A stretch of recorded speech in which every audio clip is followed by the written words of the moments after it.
TikTok's not banned yet. Only in the US and only if it doesn't get purchased by Microsoft or Twitter. We're getting ahead of the game. It's episode 91.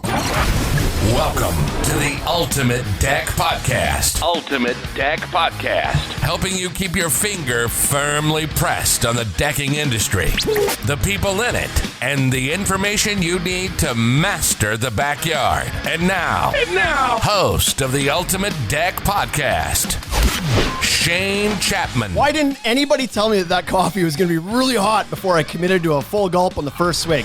It's your new cup. Keeps it super hot. It is. It didn't have much work to do. I only poured it 6 minutes ago.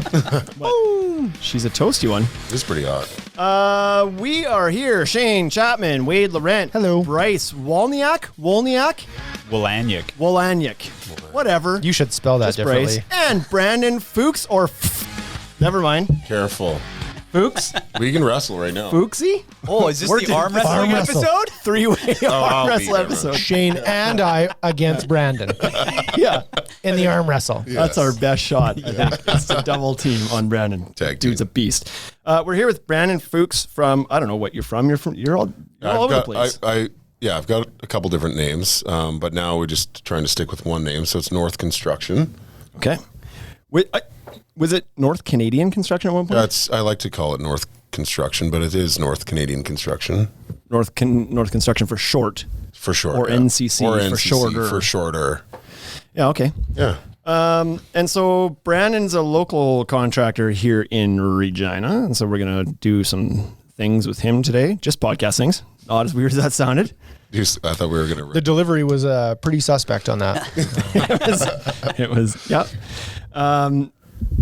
What do you boys want to talk about? We had a good conversation going before you. I want to go back to that. And I feel like because we I haven't hadn't done that. I hadn't finished it. Yeah. Okay. So go ahead. So that it's like the value of pineapple is not strong enough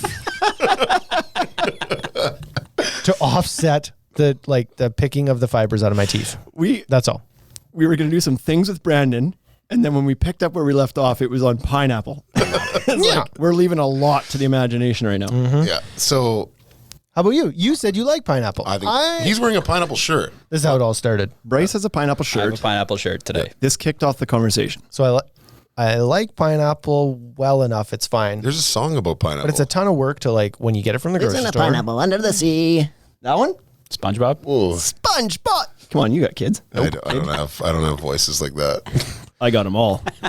Oh my goodness. So you buy this pineapple and then you have to cut it, and it's like a pain in the... You can get it pre-cut. You need to get a wife like mine. I agree. I also would not eat pineapple if I had to do the work to get to the fruit. But my wife, when we get the pineapple, she'll what do you call it? Like, not peel it, but carve it into chunks into a bowl. So all I have to do is get a fork and be like, meow, meow, meow. It's amazing that way. Yep. I would. Mm-hmm. I'm the person that... But you're still going to Trims complain it. about the fibers. You're the trimmer. You need Yeah, so there's a whole bunch of stuff need to the this, fibers trimmed. right? It's this is no good. I'm cutting it up, and then I'm like have to pick the fibers out of my own teeth. This is no good. Yeah. I need somebody to do either pick the fibers out of my teeth or cut the pineapple up. So does your wife love the pineapple? Like she, at least, if you don't care enough, why are you cutting up the pineapple? Who loves it in your house enough? There's only 2 people. Oh, I get 2 a year. 2 pineapples a year. Yeah, That's it? Yeah, I don't get them very often. Birthday and Christmas. Yeah, an anniversary 3 times a year. Okay. You're right. Okay. Timing on this is suspect. So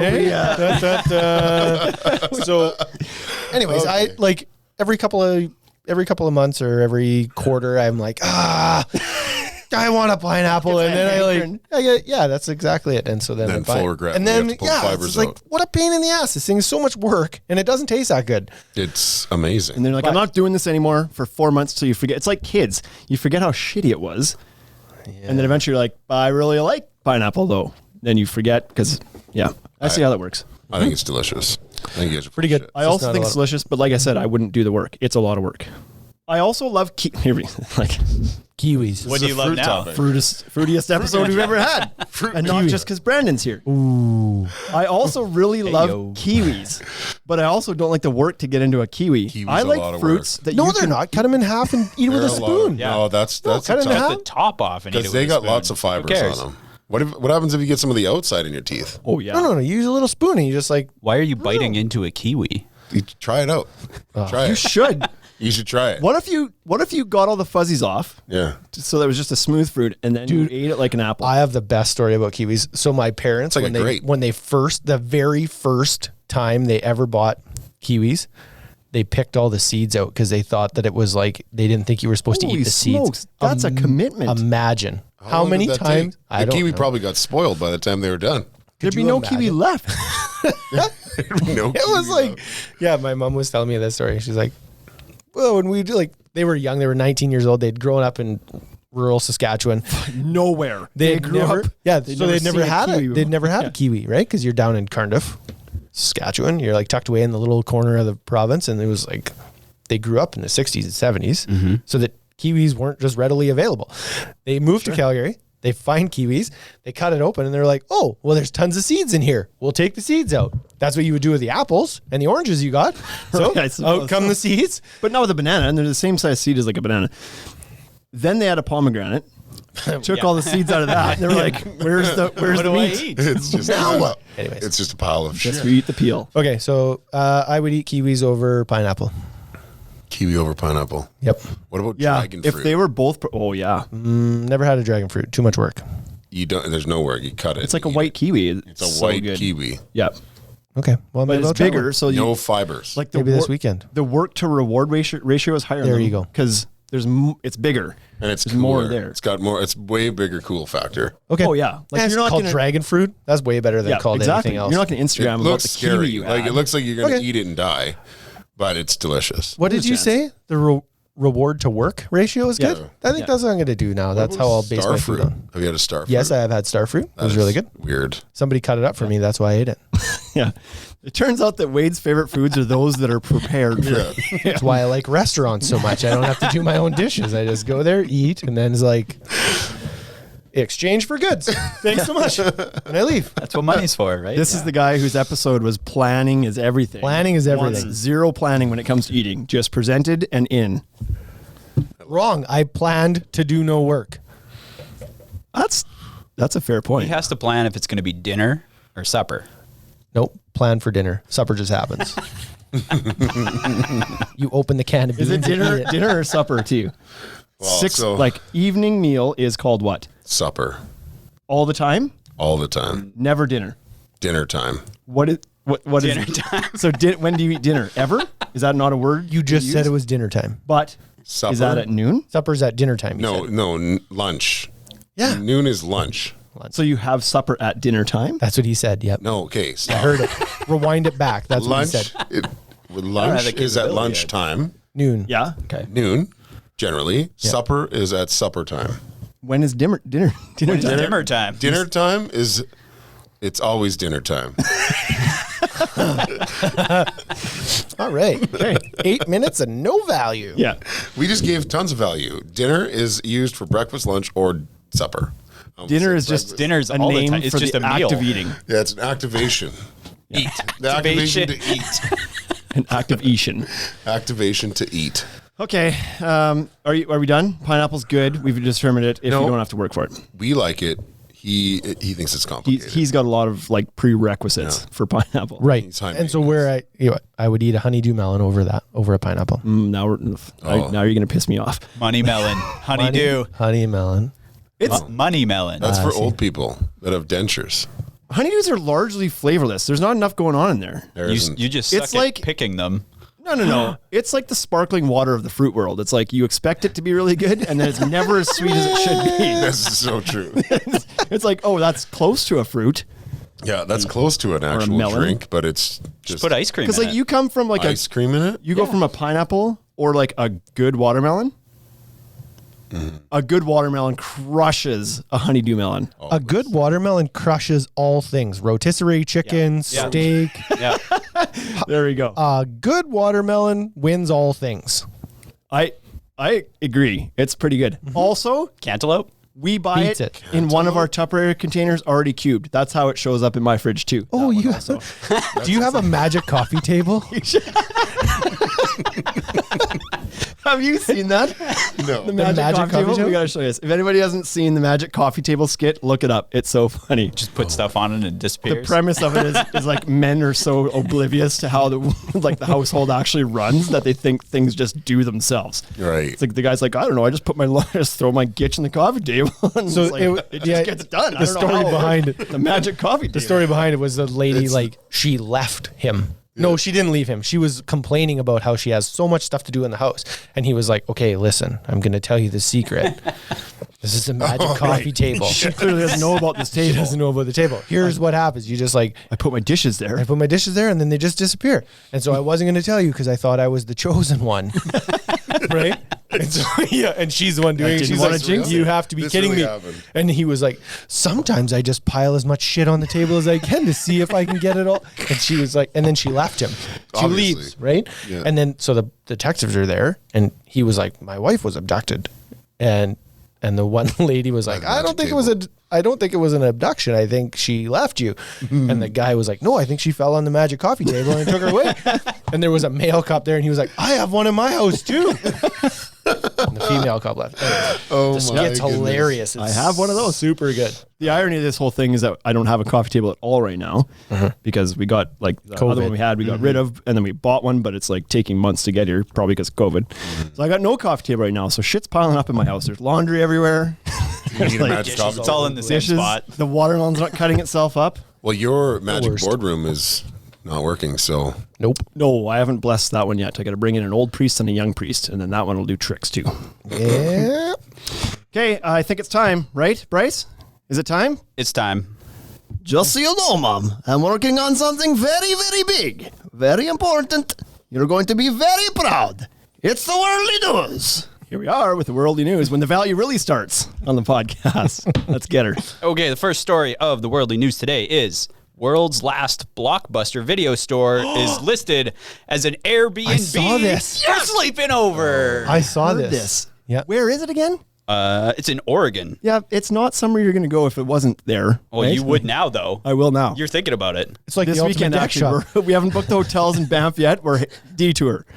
Yeah, you stay in a 1990s era TV Blockbuster with a big bed and all of the videos available to put in the VCR. Oh my God, that's what I was going to ask because I didn't hear that part. I was like, do they have a TV? And you get to just watch whatever you want. You just get to walk around the store. VCR? Yeah, VCR. They're still using VHS tapes? Yeah. Amazing. Incredible. That place will be packed. Guy's trip. I think it could be a guy's trip. Absolutely. So I was sad to hear because there was actually there was 3 of them left and 2 of them were in Alaska operating as video stores still. Yep. And I don't know if this Oregon one was. I don't think so. But the ones in Alaska, they survived for the longest time and now COVID shut them down. And so that was kind of, they had become tourist attractions, but they were still legitimately renting videos. It was a real store still, but most of their revenue was from people coming in and taking pictures. Okay, so here's the kicker. It's only $4 a night. What? Yeah. What are the late fees? The video, exactly. What are the late fees? Check out you got to check out at 8 a.m. And if you're after 8 a.m., it's $75 late fee. Okay.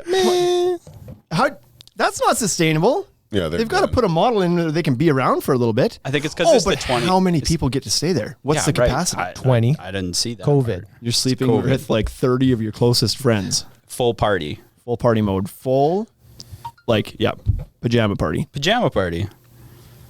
Okay, next story is woman celebrates 103rd birthday by getting her first tattoo.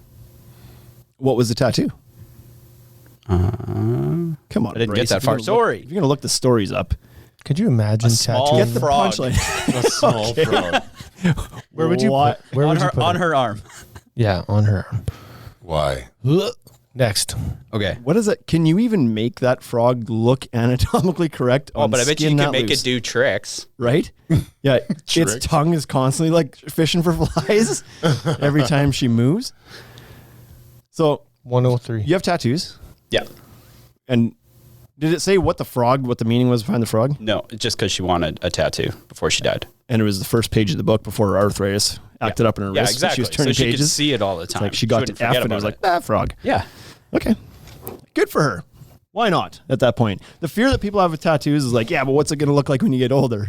She passed that. Yeah. Yeah. Right? She's only got a year left. The skin's already gotten loose and then petrified again. Like they might have just drawn it on with chalk. I actually think, like, statistically, she's negative 19 years. You know what I mean? Yep. She's gone past the thing. Mm-hmm. Right. She's got a Benjamin Button this ship right now. Okay. Last story. Woman has traded a hairpin for a minivan and plans to trade it for a house eventually. I've already heard this story. But she started this during COVID. 29 years old. It's still a knockoff. Just because It is a knockoff. during COVID.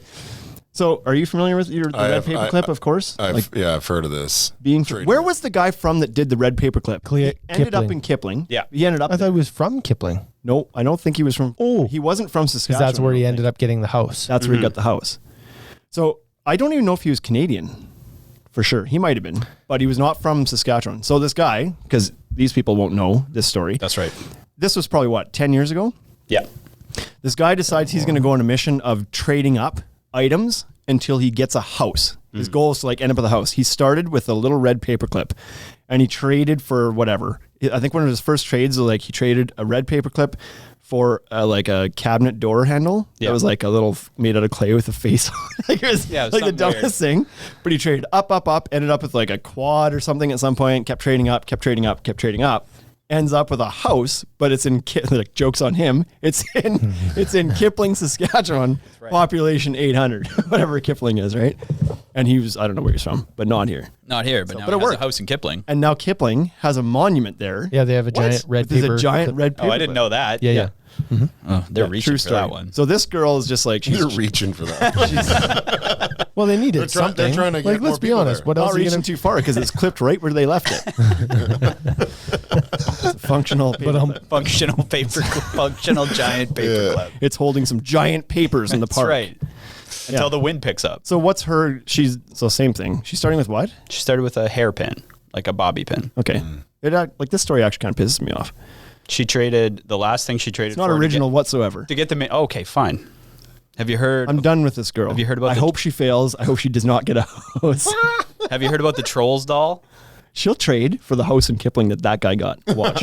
That's the plot twist. Do you want another one? Yeah, I I have do. another story. Yeah. Have you heard about the Trolls doll that makes a disturbing sound? When touched in the groin? Yeah. Yes, I have. Yeah. So Hasbro made sleep a with it. toy. I could play the sound, but Oh yeah, play the sound. I haven't actually heard the sound yet. So there's outrage, and Hasbro's gone back on this. While he's finding the sound, I'll tell the story.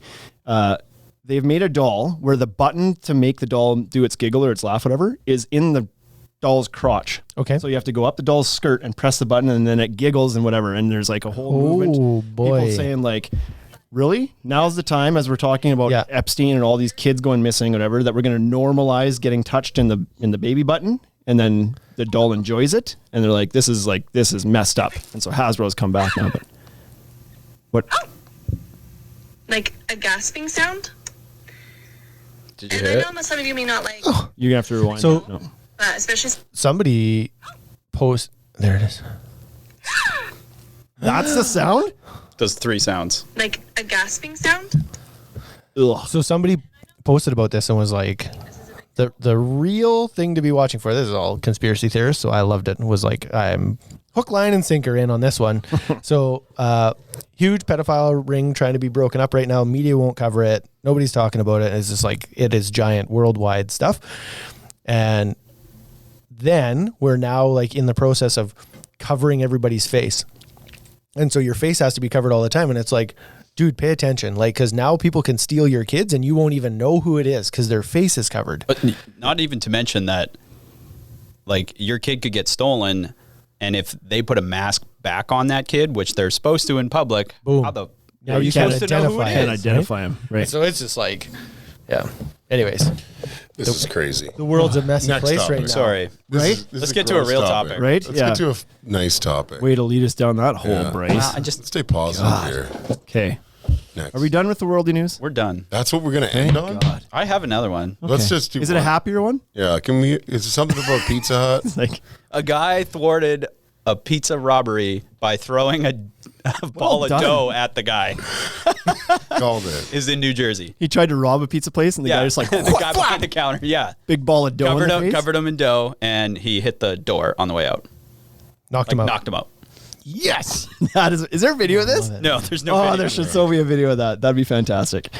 What do they call that in Jackass? Antiquing, when you hit them with a flower? Yeah. This is like an advanced antiquing. So, okay. All right, Brandon, you got the rest of the show. Next 40 minutes, all you. I'm going to go downstairs and see you later. Yeah. I'm going to fall asleep. Okay, let's get to know Brandon. We're 20 minutes in.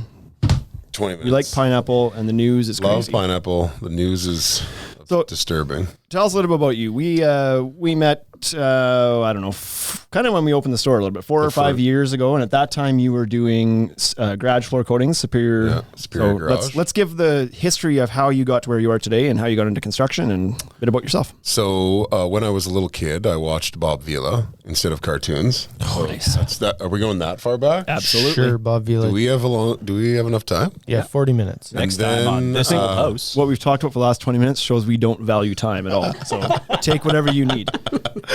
No, as a kid, I kind of knew I was a little bit different, I guess, because cartoons and stuff were obviously enjoyable, but construction was more things that enjoyed me, I guess. And went in a different direction and ended up actually working at the refinery as a scaffolder for a few years. And then decided that wasn't for me and went on my own and started a small renovation company, and learned really quickly that the customer relationship wasn't really something I was ready for, or at that time I wasn't interested in. And then came across a garage floor coating system in Phoenix and realized that there was nothing like that in Regina. Awesome. And we lived in a province that was minus 30 to plus 60, and it just kind of made sense to bring that into our city. So then started doing some research, and 10 years ago, there wasn't the ability to do as much research, I think, as there is today. Right? You've like bust open the encyclopedias. Yeah. No. Garage floor coating. Google was still there. Garbage. Yeah, Google was there. So met a guy in the middle of Iowa that was this, I'm not going to say his name, but he was like the garage floor guru. He did Jay Leno's garage. He's done a lot of different garages. So this guy trained us. We drove there 17 or 20 some hours, I don't know when it was, through blizzards and all kinds of shit, and then landed in the middle of nowhere. And I was like, what the hell are we doing here? Like, this guy's going to teach us nothing. Taught us a couple things. We had 2 days of training. Gave us a Swiss Army knife and said, you're set. Is that a true story? Yeah. It doesn't sound to me like you could make that shit up. No, he literally gave us a Swiss Army knife. Did you, it was only this had a 2 blades. scam? No, it was not a scam. Pay him money? Like he was, okay. I did not pay him money. We bought product from him. So, left there, threw all that shit out the window on the way back. Like as we were coming home, I was like, oh, this is stupid information. The knife too? The knife, I never used it. Do you still have it? I don't know where it is. My kid actually asked me for a Swiss Army knife. So they're coming back. Yeah. So anyway. They've never died. Like Swiss Army knives are probably one of the most recognizable knives in the world. Right, but not for garage floor coatings. What is the connection? I feel like this was some sort of metaphor. I feel like it was a metaphor that he was giving. He's like, you're going to have to be all things. Yeah, like no, it was like you use this as a can opener. And I was like, the coating comes in a pail. This is going to come in handy. Yeah, basically that's what it was. So anyway, started doing garage floor coatings. We ended up doing in our first year like maybe 5 or 6 garages. Second year like 50, and then grew to doing around 200, 250 garages a year. Nice. And recently got rid of that.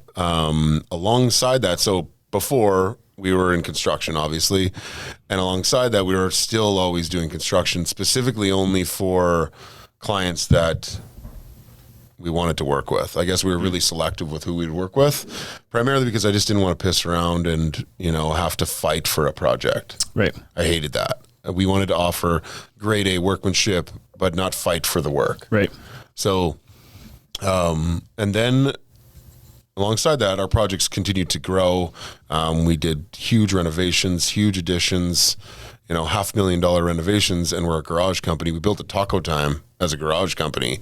And so when you're beating out large general contractors for a Taco Time as a garage company, it becomes kind of confusing for the industry as to... You've bid too low.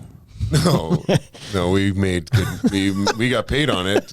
I was going another direction. I was like, Taco Time knows what they serve for food, and they need a floor coating that cleans up real well. Yeah, that's right. It was all tile. That whole place was all tile, so no coatings in there. It wasn't upselling.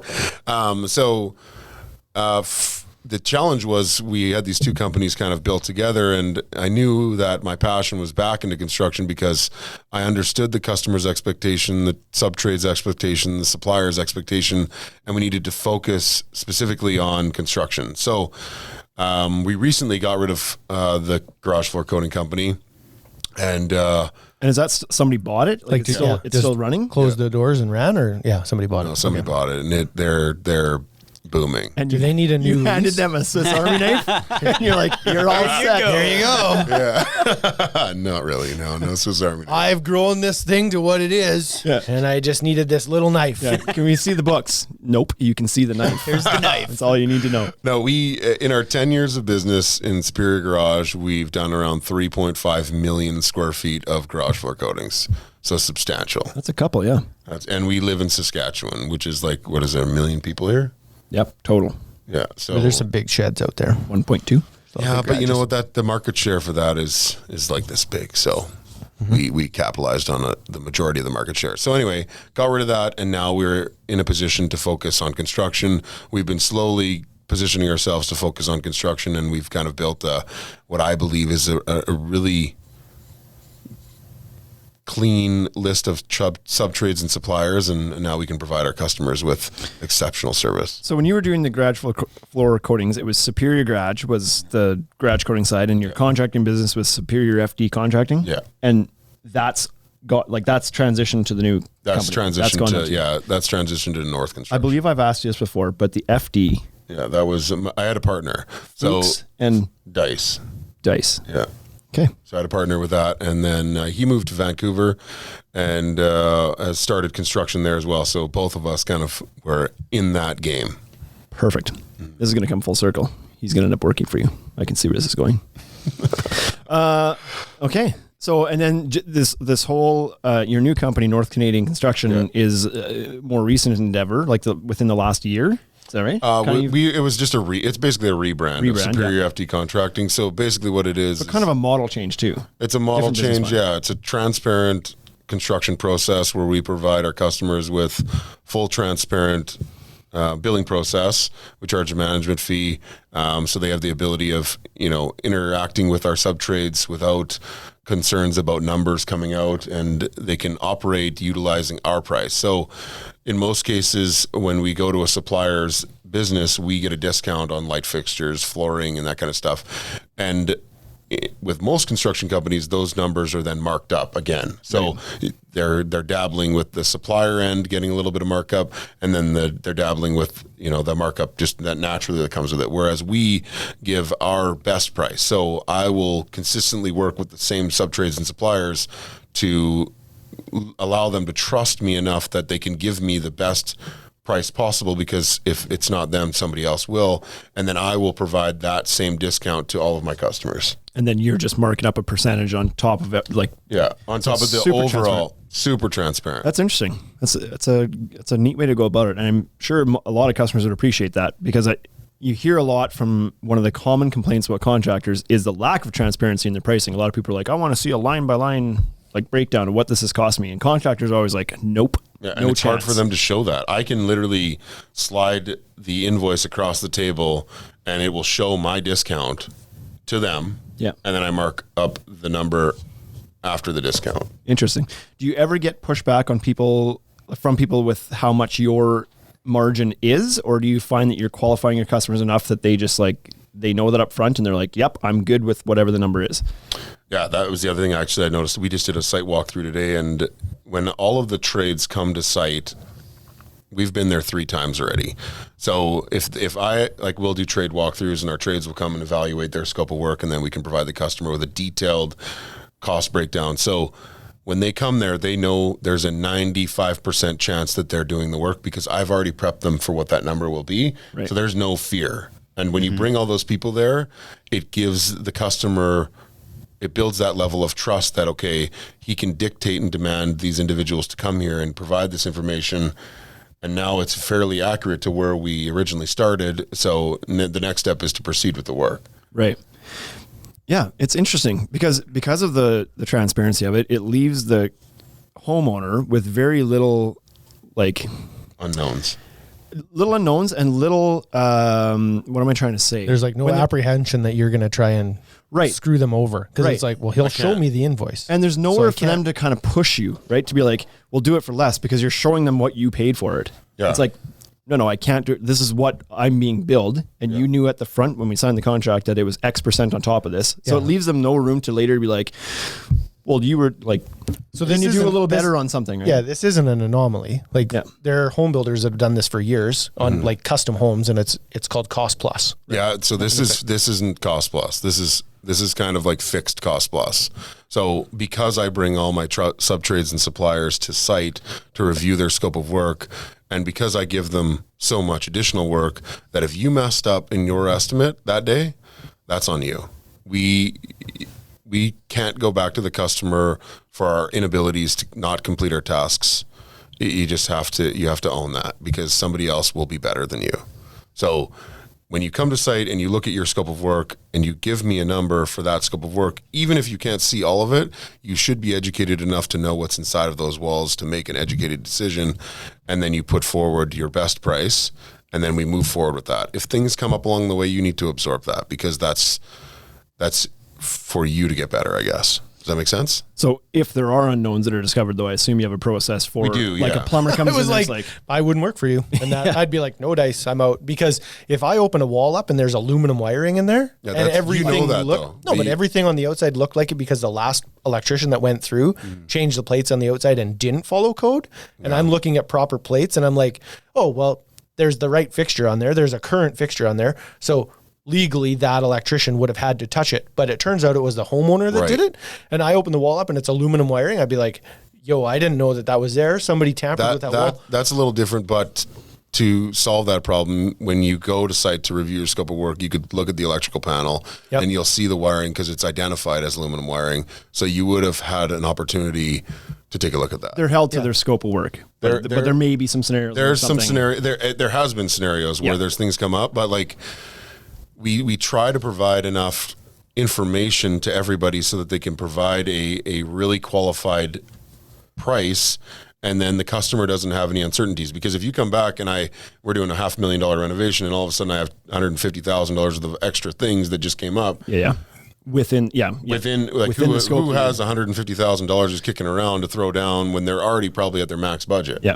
Bryce does, but he's like, yeah, exactly. Well, it's because of the pineapple shirt. Yeah. Thrift shopping. Yeah, I got it. So we try to provide as much information, and in an instance where we can't provide a detailed breakdown, we will put a budgetary number in there, and I try to manage that as much as possible to not exceed that number. Yeah, I think that's good. Like that's a good business plan, right? Yeah. But and I'm sure you can put that within your contract as well, that there may be some unknowns. There is. We have that in there, but this is a scope, but there's a chance that we open this wall up and this happens potentially, right? Or whatever. Because as soon as you open a wallet, you have to go to current code. Right. Yeah. And that's not anybody's fault. It's like shit's changed in the last 30 years. It changes every day. It changes. And so when I open that wall, you as a homeowner, you have to know that I'm going to find some stuff, and by law, I have to bring that to code. Yeah. But I think I think the way that Brandon's approaching this too, with such transparency and openness to this, I think would also make people feel more at ease when there is a change that needs to happen. It's kind of almost like the Mike Holmes effect. It's like, we just trust you. We know you're doing it right because you're open and transparent. We know that. So if you come in and say, oh, shoot, there was asbestos somewhere that we couldn't identify before. How would have you known? They know that he's not trying to just like weasel more money out of them. It's like, no, it's a real issue. He knows what he's doing. He's been open this whole time. Yep. That's happened also. Yeah. Yeah. Well, asbestos is pretty much, I just plan for asbestos. So I send, when we go in a house that's in that area of asbestos, we send our guy in there to do testing on every potential area where we may have asbestos before we even quote the work. Yep. So what do you do this is obviously, I assume, maybe I'm assuming incorrectly, but you're obviously like this service that you're providing to the depth and the level of detail that you are. I assume this is more of a kind of a higher end service you're providing. It's not somebody who needs it's not somebody who's getting 3 quotes off Kijiji that you're wanting to work for. You're wanting people that are okay with maybe spending a little bit more because they know they're going to get it all done correctly. Yeah, what are you doing to qualify those customers to make sure you don't get the ones that are... We immediately tell them that we're not going to be the cheapest bid. If they're looking to bid against somebody, I'm not really interested in it. We recently took down our Kijiji ads. Stop doing that. Yeah, no, we've been blessed with success, I think, on that. Like a lot of our customers that come to us are hiring us because of our process and because of who we are, and in some cases because of who our suppliers are and some of our partners. So I think that as long as we continue to see our problems and get better at our things that we need to improve on, we won't have to search for our customers. Actually, we also are building a couple garages for a couple of the people, and one of our numbers was our budgets were off. It happens, and it's not something that I'm proud of. Like, I'm usually fairly accurate on our budgets, but in this scenario, our budgets were off. So we looked at every option.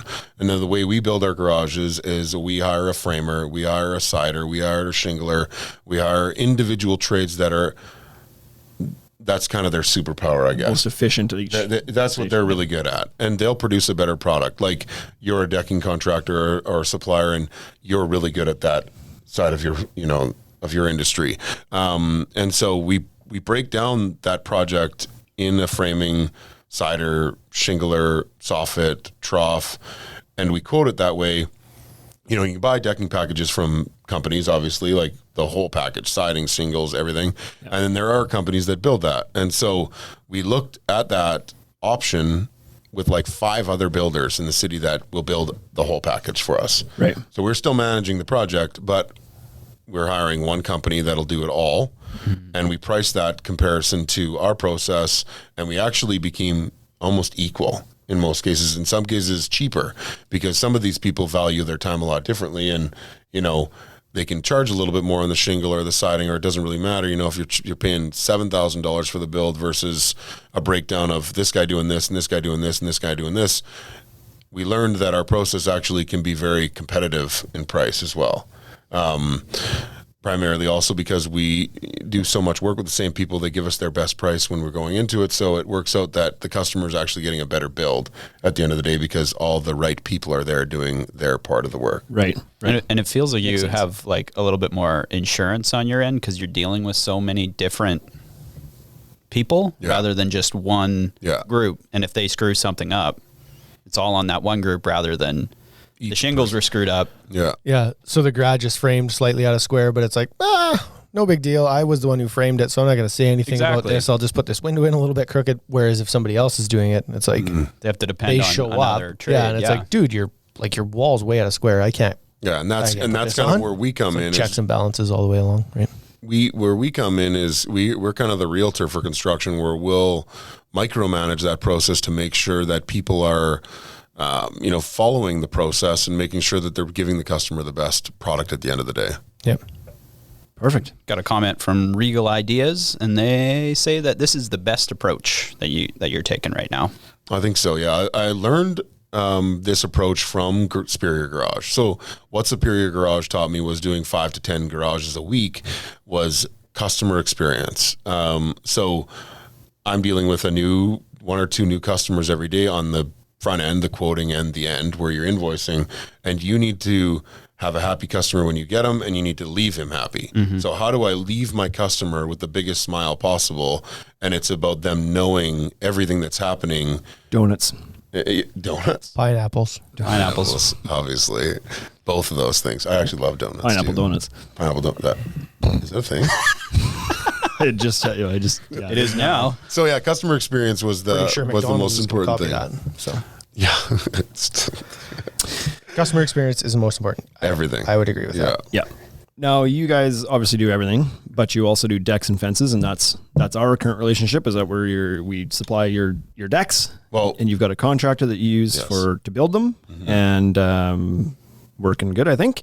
And so what is it about fences and decks? Like, did you always do fences and decks, or like, are you willing to do anything that your customer is asking you to do? So they want to do landscaping, or when did you start saying yes to fences and decks? Or why? Well, COVID came and obviously made everybody a little bit fearful for their life, I guess.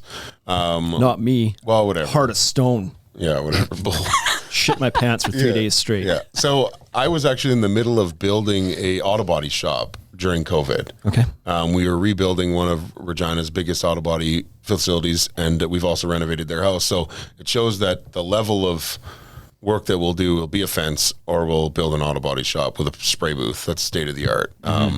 So during that, we were building that, and that's a large scale project, but I was kind of intimidated by the potential that, we might have to take some smaller projects on. So a few fences and decks came up, and, we put those in the hopper and scheduled those in. And from a customer's perspective, they're hiring us as a general contractor, and then we're hiring a subcontractor to build that deck, and then that subcontractor is buying the materials from you. So from somebody that doesn't see the value, they're going to look at that and say, why don't I just go directly to the subcontractor? Well, everybody has a different perspective of doing things, and I represent the customer. So if the subcontractor's chest puffs up because he's pissed off about this, that, or the other, the customer's not fighting with him, I am. Right. And so that provides a little bit different scenario for the customer, that they have somebody mediating that process. Yep. And now what value do I provide to the supplier is that I provide consistency, where it's like, my subcontractor, I will tell him to go buy at this place because this is where we buy our stuff from. Right. And so we have a little bit of control over that. And what that does for the suppliers is they then are more excited to work with us because they know they're not fighting for that work. You're giving me your best price, and I don't need to shop around and look for a better price because I've already been given it. And if I'm not, then that's an opportunity for the supplier to get better. My subcontractor knows that I'm going to be continuously giving him work, so he doesn't want to argue about the little shit because it's just going to end that process and somebody else is going to step in. So we're not for everyone. Yep. But we're for the people that are educated enough to understand the value of hiring somebody that does this stuff. Yeah. So it's a similar approach that we take to what we call our managed install service, because some customers just want that. They want that liaison between them and the contractor. They don't want to have to go get 3 bids and try to choose one and not know how to even choose a contractor. And they've already been here and dealt with us. They feel comfortable with us. They'd rather us just kind of like find somebody for them. And so in a way, it's kind of a similar kind of service, I guess.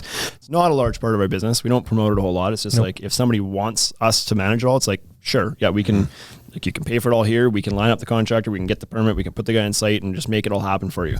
And a fraction of people are like, yep, that's exactly what I need. I just want hands off. I just want it to happen. You guys are great. Do it. Yeah. Yep. Whereas other people are like, I think I'd rather go find somebody, because they're more budget conscious. So they're willing to put in a bit more work to get the result that, And I think the result is always the same at the end of the day. It's how you got there. Yeah. Right. Like, and what the product looks like at the end of the day. Yeah, exactly. I feel that the way we got there is the most effective, and the product should be the best. Yeah. Awesome. Okay. Now, just to change gears a little bit here, like I said, you've always got something going on. A couple years ago, and this year, because of COVID, unfortunately, it's a down year, an off year. But a few years ago, you were kind of leading the charge on this nonprofit organization that we've been kind of a part of with you as one of your suppliers on, called Build Love. And so why don't you tell us a little bit of history about how that all came to be? I think we maybe have told the story a little bit from our perspective before, but you were the guy, like, this is not secondhand information anymore. This is like, tell us how this whole thing started, why it started, and what it's kind of done for you personally over the last couple of years, what you get from it. Okay. So the first family was the Kennedy family. I don't know who's following along, but that was kind of the first family. And what happened was my secretary scheduled a site visit for, I was missing information. So I went there a little bit blind, which is not something to brag about or talk about, but at the same time, that's the reality. So I went there a little bit blind. I didn't know what I was looking at. It was either a garage floor or reno. I had no idea. So I walk in and, I quickly learned that we're looking about a bathroom renovation. She was a beautiful lady. And they needed some accessibility inside of their home. And the house was in the south end of Regina, concrete slab, cinder block walls, things that honestly I've never seen in my entire life.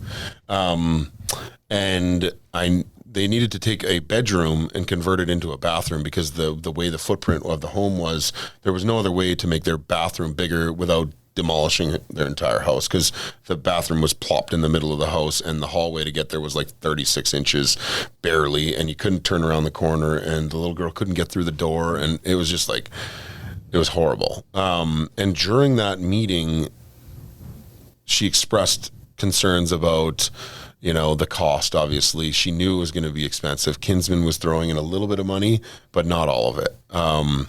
And in my mind, I'm looking at it, and this bathroom's $70,000, and it's going to open up like all the unforeseens. Like, this is one of those ones where it's like, we just opened up 700 unforeseen things, and we went from 70 to 200,000. I know everyone's like, a bathroom, $200,000 bathroom, like that's insane. Well, slab on grade house, brick walls, everything, asbestos. We had literally everything inside of this house. Yeah, your roof trusses are sitting on the cinder block wall you're about to move. So now you're like, now you're moving, adding beams and changing roof. Yeah, crazy. And we're widening a hallway and putting some bigger doors in. So I could feel the fear inside of her, like something I've never experienced in my life. And that day it was like, this is just a bathroom. Like, just like it's just a deck for you, but it's just a bathroom. And I can make this bathroom happen with my eyes closed, like tomorrow, and with a couple simple phone calls. And so I didn't even measure the room. I knew I was going to do the bathroom for free. And a friend of mine, who's also a general contractor, was actually the other person who bid the project. So I called him sitting outside the house, and I said, hey, I'm going to do this bathroom for free. Do you want to partner up? And so, dude, there's underbidding, and then there's what you're doing. Come on. I guess I'll just shred my quote. I was about to send it this afternoon, so probably no point in me sending that, I guess, right? Yeah. So they felt something as well, and we built a team of young, crazy entrepreneurs, and quickly knew we had something. And it went from like in a reactive, it was just like a snowball. Started with a bathroom, and then quickly somebody said, hey, I could do a deck for you. Or maybe I persuaded you a little bit. Wasn't the way I remember that, but took a little more pride, and you're like, what are you talking about? What are you doing? You talked to me. We were at the Trademark home. They were doing a show home. Oh yeah. And there was like, we were out on the patio. Right. And it was all closed in, and we were just doing a tour of the house, and you were like, here's what I'm working on. Are you interested? And I just said yes. Yeah. And you're like, well, I didn't even say how big the deck is or anything. I was like, doesn't matter. And that's what it was with easy everyone. enough. And then I came in and I talked to you and was like, this is what we're doing. I remember a bit more pushback than that personally, because I think our relationship with you prior to that was like, you had gotten a couple quotes in our very first location when we were first open. And like the only conversations I had with you were, you can't touch my price from Freeze Tallman. And I didn't even get a chance. Like, I was like, screw you, man. Like, give me a shot to quote it at least. And then also it's like, hey, you want to come give a bunch of crap to free for my job I'm doing? It's like, well, I don't know. What is he up to? Like, Yes. Oh, well, I'm glad you'd have to buy a screw from me, I guess, before I start giving you shit for free. Big ask for a guy who hasn't shopped here yet. But anyways, the more we learned about it, shoot your shot. The more you pressed us. Yeah. The more you pressed us and we learned about what you were doing, then it became pretty obvious that it was like, well, this is a pretty cool thing to be involved in. Yep. Yeah. Well, and truth be told, at that time, Freeze Tallman was our, and we still work with them, but they were our lumber supplier, and they were our all things supplier, and you guys were fresh off the market. And, with how our business even operates today, we're cautious with entering into new things because we've got such solid relationships. So I would have puffed my chest up like that for then. I would do it for you today, obviously. Yeah, now we're on the other side. Now you're on the other side, yeah. So it's good to be on the other side. Good to know that somebody out there is getting that. You can't touch my price from the Ultimate Deck Shop. Absolutely, that's where I'm at. And the guys at Windsor are like, yeah, we can. We all buy the same shit from the same place. Yeah. And so anyway, so that kind of snowballed into something great where, our team this year was built to almost 50 people on our team. That's not our sub-trades and suppliers. Like we this in the second year did a house for the Gorski family. Bonnie had MS, and we added in an elevator. Like it just kept growing and growing and growing. And this year we had some really big plans, but obviously COVID came and had another decision. And so I hope to reactivate that in the future in 2021. I know we're going to pause for this year because we don't know what the next couple months look like, and I think it's it's better for everyone just to err on the side of caution right now. Well, and at the start of the year when you need to start doing your fundraising and planning everything, that was right in the middle of it. Yeah, I had a concert planned. Good luck going and asking suppliers in March or April, like, hey, can you throw 20, 30 grand at this again this year? Yeah. Do you know what's going on? Yeah, I just laid off all my employees. Nope. Yeah. Yeah. So we're going to take a pause from that and hopefully reactivate that in 2021. Hopefully. Yeah. Good. COVID goes away. Yeah.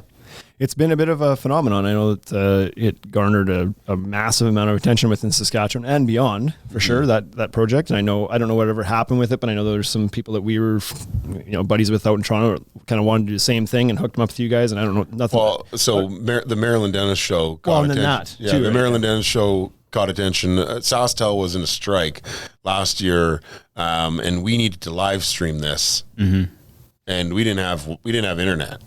So, and they're in a strike, and it's like, we need the best internet possible because we're live streaming and we had like 4,000 people watching this live stream. And Maryland Dennis flew down and filmed the entire reveal. So we were going somewhere. And I don't know if any of you know who Maryland Dennis is, but she's basically like Canada's Oprah. Yeah. So that was Canada's really cool. Martha Stewart. Yeah. I would have said. Yeah. And then they were like, yeah, we need you guys to come down to that. I was like, I am not coming on the show. I'm not the guy for the show. So Amanda and Christy went down there and were on the show, and they actually donated $5,000. And, it was, we were going in a really big direction. We had a huge concert planned in Evraz. And then it all came to a halt. And I remember we were having a team meeting, and I was like, we're done. Like, there's no way we can do this.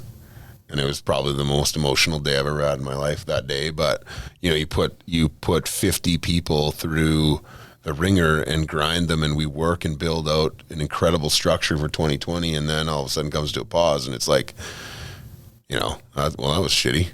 Yep. Yep. But we're resilient, and, we pick ourselves up and get back at it. And what it actually did for me was it gave me the ability to focus my attention on my construction company, and gave me the ability to refine what I was doing and make it the best possible process. And we're still building things. We've got a loyalty program and some other things that we're doing, but it gave me the ability to focus my attention. And also getting rid of Superior Garage also gave me the ability of focusing my attention, which was unique. So yeah, for sure. So the unfortunate side effects of COVID with Build Love are obvious. How has COVID has also affected your business? Because it's affected everybody's business.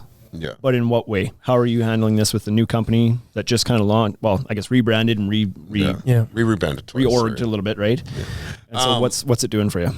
Well, to be honest, I'm busier than I've ever been in my entire life. Not having Superior Garage gave me the ability of focusing on what I really want to do and grabbing that. I told my son the other day, he's like, yeah, I want to play in the NHL. I was like, well, then just go do it.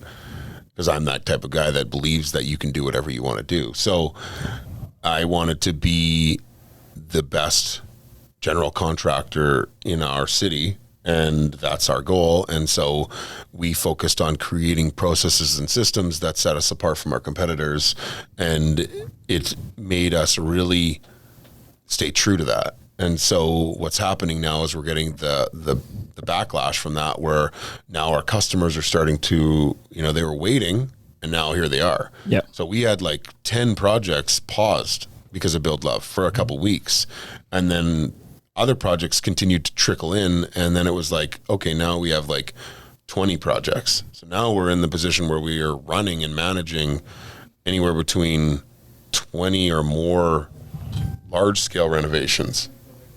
How old's your son? He's 12. 12. Okay, so I'm just going to provide some perspective here with a funny little story. So you said people can do anything they want. And I'm one of those people too. I'm also like then go get it. Then go do it. There are some asterisks around this. Like, here's the thing. I am never going to play in the NBA. No matter how much I wanted, no matter what was like, you want it. It's like, I don't know, man. So I'm 39. I played hockey until I was about 11 or 12, about that age, and then I quit. And I didn't start again till I was 35. Wow. So I took this big, 23-year retirement, decided one day I was going to start playing hockey again, bought all the equipment, went out there. So I look like a guy who hasn't played hockey in 23 years. Yeah. But I love it. I enjoy it. Mm-hmm. But anyways, I was playing with one of Wade's teams this past January, and I caught an edge, blew out my knee, and out for the rest of the year. Then COVID hit and the season got canceled. So I was not missing anything anyway. Lucky. So went to the doctor about my knee because it was not getting better. I felt I did some ligament damage. Doctor was useless. Sent me for x-rays. And which wasn't going to show anything. I knew it wasn't fractured. It was soft tissue. So of course comes back. He's like, yep, no fractures. I was like, yeah, thanks, tips. More pineapple. Left it. Left it. It's been months. It's still not right. And so I was at the chiropractor. And so my dad had a knee injury years ago when he stepped off a curb weird. That's how you know that you're old, is when you injure yourself doing everyday simple tasks. How did you hurt it? I was walking. I walked off a curb on purpose. And anyways, he's like, well, tell the chiropractor to look at it. Cause back then for me, it was something was out of place, and the chiropractor did something and it fixed my knee. And so I was there having him look at do my back like I do all the time. And I was like, anything else? Yeah. Could you just look at my knee just in case maybe something you can adjust? So he sits down, does this whole thing. He's like, yep. He's like, I can't, I'm not in there. I can't see exactly what's happened, but you for sure have had some ACL damage in that leg, whether it was a full tear or a severe sprain or something. I was like, that's kind of what I figured. And he sits me down and he's like, so how is it now? I was like, it's getting better. It's just taking a long time. He's like, oh, that's good that it's getting better. I was like, so is there I just came here to ask you because I want to know that either I should be doing something about it or not. If I'm okay just letting it heal. He's like, yeah, I mean, if you were young and on your way to the NHL, don't take offense to this. But if you were young and you had a shot at the NHL, you'd be going in for surgery. It's just kind of shitty now. That's not his words. That's from a comedian. But he's like, Louis C.K. He's like, it's just you're obviously not going to NHL. I was like, yeah, I wasn't at 12 either. But but thanks. He's like, yeah, you don't really have to do anything. We're not going to no surgery for you. It's over for you. You should probably go to physio to get some movement back. But yeah, I don't think you can go to the store and just get one of those rubber bands and put it on your knee. Yeah, exactly. Yeah. I don't think we're going to invest any medical dollars into you. But Brandon said I could do anything. Well, there are some limitations, obviously, but a couple there. Yeah. I feel like as long as you try to set some unrealistic, my goals for myself are unrealistic. And I think if you live inside of an unrealistic expectation for yourself, then when you get really close to it, it's that's an accomplishment. Yeah. So I think it's Grant Cardone. I don't know if you listen to many of these motivational dudes, whatever. I think it's him that says his whole theory of 10X and everything, basically setting your goals so unrealistically high, because it's better to miss an unrealistically high goal by a bit and still end up here than it is to set achievable goals and make them but be down here. Yeah. It's just yeah. I've never met my goals. Yeah. Ever. It's good. Because those people that get to them, they just change them anyway. Yeah. So if you get close to it, you just move it. Keep moving the goalposts for yourself, right? Now, what are you seeing out there for construction trends? You're doing everything, you're hands-on with the inside, the outside, the upside, the inside, the backside, it all. Mm-hmm. What are you seeing generally for trends?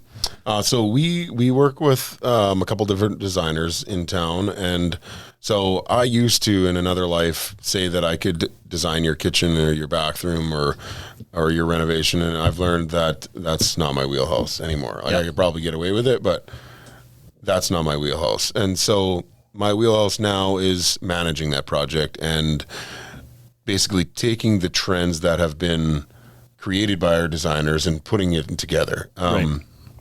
So the trend right now is really mid-century modern is kind of what we've been working on a lot of white cabinets, a lot of white oak cabinets. And, I think that trend is existing inside and out. And it's I like that move towards the white oak. I like that everybody's going back to oak. I like the grain pattern of that wood. We just did a project for a customer that has the traditional gold and oak kitchen. Yep. And I was like, what are we going to do here? Like, we're not touching the cabinets. That wasn't in the budget. So we ended up putting pot lights in, newer black light fixtures, changed all the hardware, and then incorporated like a gray tone floor and with the black hardware. And this, like, it looked phenomenal. We'll be selective with what we take before and after photos of, because we don't want to necessarily always take pictures of things that we don't necessarily always want to do. Like, our goal is big, huge additions and big, huge renovations all the time. But obviously you do some of the other things along the way. This one turned out really, really good. And I was like, this is when you trust a designer. It's like, I'm just going to step back here and build whatever you tell me to build, because I'm better at that. Yeah.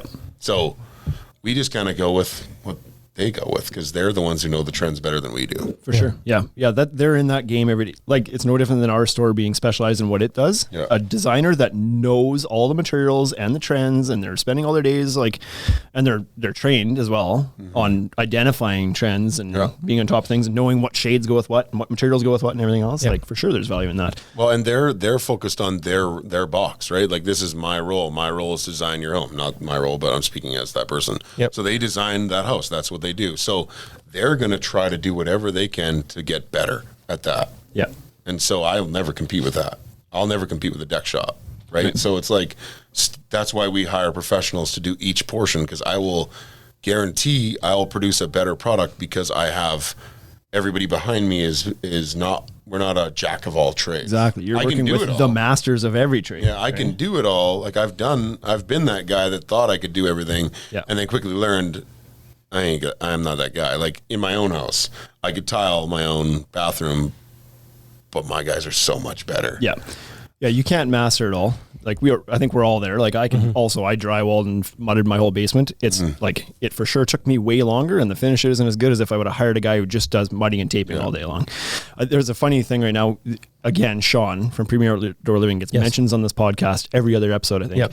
But he just posted a picture. They have a pretty good sized project going, and he's like, they're masters of landscaping and deck building, but they've got that big screen room or like covered room with the TV and whatnot, that the back is getting some sort of stone on or something where the TV is. And so they had done like an initial coat or whatever. It's not like scratch coat, but they'd done an initial screening of whatever, thin set on the wall, whatever.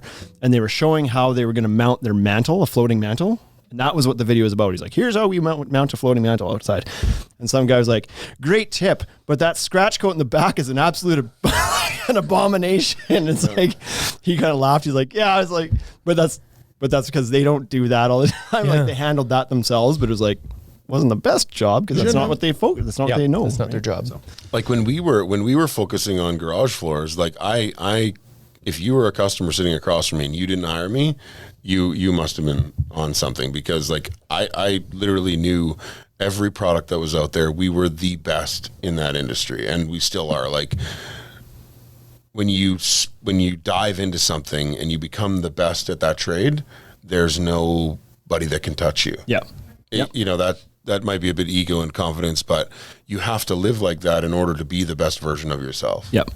What I like, just to go back a little bit and speak to the entrepreneurial side of how you got started and whatnot, I like that your story started with finding a product that wasn't available here but did exist, and you just brought it here. Because I know early in my journey, before I went out and I was still working corporate jobs and whatever, but I knew I wanted to get out and do something. When I was young, I always thought I had to come up and invent something. There needed to be something new that didn't exist at all that I had to do to be able to come out and be successful at something. And it wasn't like, we were not the first ones to build a deck store. We just brought the idea here. Yeah. And that's where 98% of entrepreneurs are made, is by just identifying and bringing things to new markets. Not that they invented the wheel. Yeah. And, you know, because that's way more hard to do. But you can get into something by, like, it's no different than the cycle clubs that are here now, you know, or the trampoline parks. Like, all that stuff was somewhere else first, and it just came here later. And you can be a successful entrepreneur, you know, borrowing ideas and bringing them into a new market. So Yep. I like that. That's how you started, that you were the first garage floor coating, but you didn't invent it necessarily. No. So that's good. Now you're working on something new. The reason you're at our store here today, before the podcast, we were doing very big. yeah. He's really proud. Just so you know, Mom. And you're dubbing it NCC TV on YouTube. Tell us what that is and what people can expect to get from it. So we did a pilot with you today. We're hoping to air our first episode on YouTube sometime in October. And NCC TV is basically a platform that is a YouTube channel that's designed for builders, homeowners, and do-it-yourselfers to provide them with a wealth of knowledge in construction in one specific area. Being that we're in a general contracting box, I guess, we are surrounded with deck questions and how to put in a door or how to build a kitchen or how to do this or how to do that. And we're trying to provide people with enough information so that if they're either a builder or a homeowner or a do-it-yourselfer, that they can come to us for that information and trust our process to execute in their cities. Right. Yeah. Okay. We forgot to touch on that part too. Just to step back a little bit. You're operating NCC here in Regina right now. Yeah. Yeah. But you've got, do you want to talk about beyond that? So our big goal, and I have unrealistic expectations, and this hopefully is not unrealistic, but it's my unrealistic expectation, is to provide Tim Hortons is Canada's coffee. And you can whatever. It really is. I agree. But I'm trying to provide Canada's construction company. So right. I want this model to live in every city across Canada. And Isn't that SNC Lavalin, actually? You should get funding like they do. What?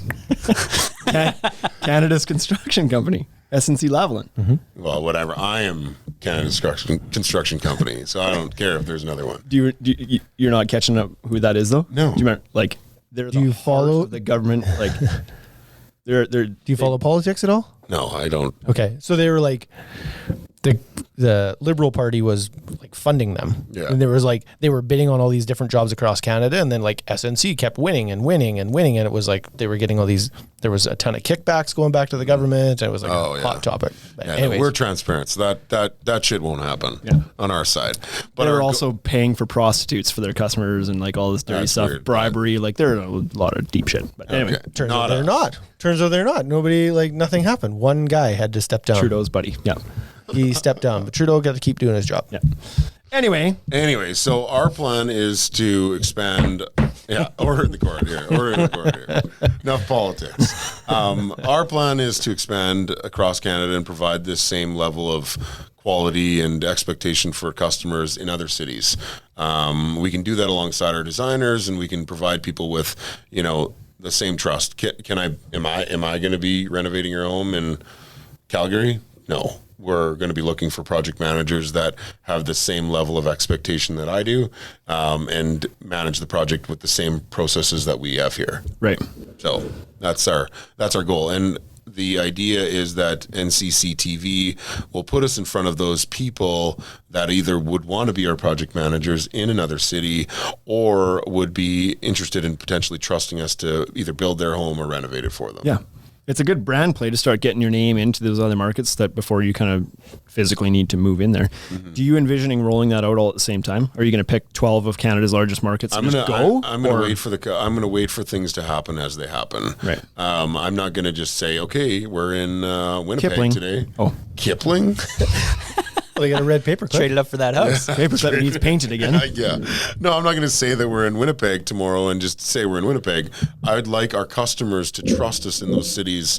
And so it's much the same as it is in Regina, or in Saskatchewan, where we're not having to fight for the work. I don't fight for projects. I want my customer to trust everybody behind us because we're the best decision for them. Right. And so when the customer is in Winnipeg and they trust us, we'll build the same process there. Right. Yeah, as a former contractor, I love the idea of that, of not having to sit there and waste a lot of time and resources bidding or grinding or trying to negotiate your way into winning some jobs. And it's just like, hey, if you can be empowered enough to be like, this is what we're offering and this is the price, and you call me if you're ready to go. Yeah. Well, like that's what everybody wants, right? So many guys are afraid to say no, so they get caught in the trap of being like getting grinded down, or chipping things off here and there and cutting corners because they're trying to get to something. It's like, just learn to say no and take the work that you want to work on. Well, the other thing that happens too, like if a customer's bidding on, let's say a customer, whatever it is, commercial or residential, puts out a bid for a project, and this project is a large scale renovation, and the general budget's X for the electrical or X for the plumbing, and nobody's had the ability to actually review that scope. Now you've got 5 or let's say 4 electricians pricing this one thing, and it's like, no, this is our budget. Well, that's not enough money to do the work. Yeah. Well, you have to do it for that because that's what we budgeted, and this guy's going to do it. And so now they're like, well, shit, I need the work. So I just say yes, I take the job. I'm losing money. Yeah. But my guys are working. And now I'm pissed off, and I'm on a job site where, like, if I'm an electrician, I'm on a job site that I'm pissed off because I have to be there because I need my guys to keep working, but I'm not making any money. Yeah. So that comes through in your work. Yeah, you're disgruntled. And, That shows in your quality of your work. If you underbid it because you had to, and you knew you underbid it when you went into it, but you had to do that because you need to keep your guys going, that's just not, I hate doing that. I hate seeing that shit all the time. And I wanted to build a system that didn't have that anymore. Like, I don't bring 2 electricians. It's one. Yeah. That's good. And it's the same guy, and he takes care of us. And when something comes up, he takes care of it every time because we're loyal like that. Yeah. Yeah, that's good. You've got a strong network. Has there been anything coming out of there that we need to touch on? Roasted Right said former contractor, ? I don't know what the question was. Yeah, I don't build anymore. Yeah. You must have been a former contractor. Is that I said as a former contractor, and clearly is that Marty? Yes, it is. Okay. Yep. Oh, okay. Marty, I haven't built anything for 3 years, so professionally. Anyway, yeah, you've built this like trusted network of people, and I like what you're doing. I think it's the way you've built it is good for the customer. It's good for you. It's good for your trades. Good for your suppliers. Like, everybody's in a win-win situation there. Yeah, and that's what's it's not one. I'm not managing one person's expectation. I'm managing the contractor, the supplier, the customer, and my own. Yeah. And if everybody isn't excited at the end of the day, then the quality of the work will show through that. And I think that if you can exceed the expectations of all of those individuals, your quality of work will exceed your competitors all day. Yep. And I'm ruthless. Like, I want to win every project. But I know that some projects aren't for me because the customer we might not mesh. They might not appreciate and understand what we're doing, and that's okay. Yep. Because we would have wasted each other's time. Yep. And you need to go into it knowing full well that the service you're providing is not for everybody. It's not. And as soon as you come to terms with the fact that, like, listen, only 20% of people that need a renovation done are going to appreciate what we're doing. Yeah. Then you don't worry about losing the 80. In fact, you're not even going to talk to the 80. Yeah. Yep. Well, and you'll qualify them out, right? You look at the people that have had horrible experiences in construction and renovations, and I would ask them, would you go down this road? Because let's say that they said no at the beginning. I don't want to operate that way. That percentage is too much. I don't want to do it that way. But if they would have said yes and had an exceptional experience at the end, they can't go back in time. Like, you know what I'm getting at is like, some people just are freaked out by that and then have a shitty experience and then live with that regret of what if. And I want them to live with that a little bit because I want them to get better, and I try to give as much information walking into the project so that they know everything. They know everything. Like, leaving this process and going to this process is a lot more risk because you don't know what you're getting into. Yeah. So we try to educate them right from the moment we walk in the door. Good. That's key. We've talked about it in the podcast before that, like, educating up front, for one, it builds a good rapport and trust between you when you start with that. You start with educating instead of selling. Yep. But it's just like, again, the surprises that we mentioned before in a previous podcast, it's like, if you educate something about expectations or how products work or how this is going to go, and then it goes that way, then it's like, yeah, well, that we knew about this because he taught us about this, as opposed to trying to cover your tracks later when something happens that not even cover your tracks, right? It's just like, I didn't know the boards were going to shrink that much. Why are my miters all open? Sounds like an excuse that you're covering up, right? And as a contractor, that's what it was. It's covering your tracks. Like, I lived as a general contractor the other way too, where it was like, I just gave a price. I was like, here's what I think. Hopefully I make some money. Yeah. Sometimes I made more. Sometimes I lost money. Yeah. And that's shitty for both people. Yeah. It's just not consistent. And that was also why we wanted to create this YouTube channel, was because we wanted to provide the same conversations that we're having now on a larger scale across Canada so that we can establish project managers in other cities to provide the same level of experience for everybody else. Right. Like there's a plumbing company in Calgary that would probably love a company like us. Yeah. We're loyal to them. They take care of us and we just keep throwing them projects. Like we have 20 some projects on the go right now and it's the same plumber. It's the same electrician. It's the same drywaller, same painter. And our business isn't limited to growth. Our subcontractors have to grow with us. So as we grow and continue to give them more work, they need to ramp up. Right. Otherwise, another electrician or another painter or another drywaller will come in and help us continue to grow. And we're like right on that line right now where it's like when I call the subcontractors about the other project that's coming in, they're like, holy shit, like we have so much stuff going on. But that's okay. So it's an opportunity for everybody to continue to grow alongside and continue to get better. Well, and the way you've structured it too, the worst case scenario, if you're working with a trade that can't scale for whatever reason, there may be some reasons, you can add another guy or another company, right? Maybe you work with two plumbers. You're busy enough. You're giving them both steady work. So there's nothing wrong with that either. Yeah. It makes it easier for you to scale because you're not on the hook for employing the trades themselves. Yeah. So you can scale quite easy, which you'd have to if you want to get across this big ass country. It's a beautiful country. Anything you wanted to bring up today, Brandon, that we didn't touch on yet already? Well, originally when I walked into this podcast room, I pretty much shit my pants a little bit because it's pretty high tech in here. Like you guys, I watched this podcast a couple times and this little thing? It was like a couple mics here. It was like 12 cameras on this side. A dude in a pineapple shirt, which I love. We've talked about shooting it back the other way so people can see what we look at, but we don't know that we've ever done it. Yeah. Like it's intense. This is intense. I see your kids come here a lot because the whiteboard's got some scribbles on it. Or that's actually you. Just Bryce's right now. Yeah, that's just him planning. Yeah. Like he's on his knees and just scribble. Just scribble. Never judge a creative. Yeah. They have their process. There's a name for that, isn't that? Where people like just start with the lines, like creative people, they start with a line, they start drawing and squiggle, and like ideas come to them as they go. Isn't there a light? Probably. Yeah. Anyways, my 3-year-old has that down pat. Yeah. I think that's just our brain at night. Yeah. But I think like I think that I have nothing to say other than I think this is a great setup, and I think you guys are doing some great things, and I'm excited to be a part of this. We're having fun with it, that's for sure. People always thank us for the podcast and the stuff we're doing all the time, and it's like it's nice to be thanked. It's nice to know that people care and value what we're doing, but at the same time, it's like I look forward to it every week. I have fun with it. We talk decking all day, every day in kind of a repeatable fashion, but we're more in control of what we talk about on this. We can have some fun with it and, crack jokes we wouldn't maybe crack down there kind of thing. And just, so it's, I don't know, it's kind of something I look forward to kind of like off gas at the end of the week as well. So, or middle of the week in this case.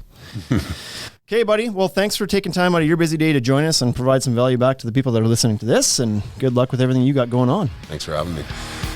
See you guys next week. Subscribe to our YouTube channel. Lots of stuff still pumping out there. Thank you. You've been listening to the Ultimate Deck Podcast. Ultimate Deck Podcast. Brought to you by the Ultimate Deck Shop. Shop with us at www.ultimatedeckshop.com or check us out at all the social networks we can keep up with. Hit us up for any collaboration or sponsorship opportunities. Thanks for listening.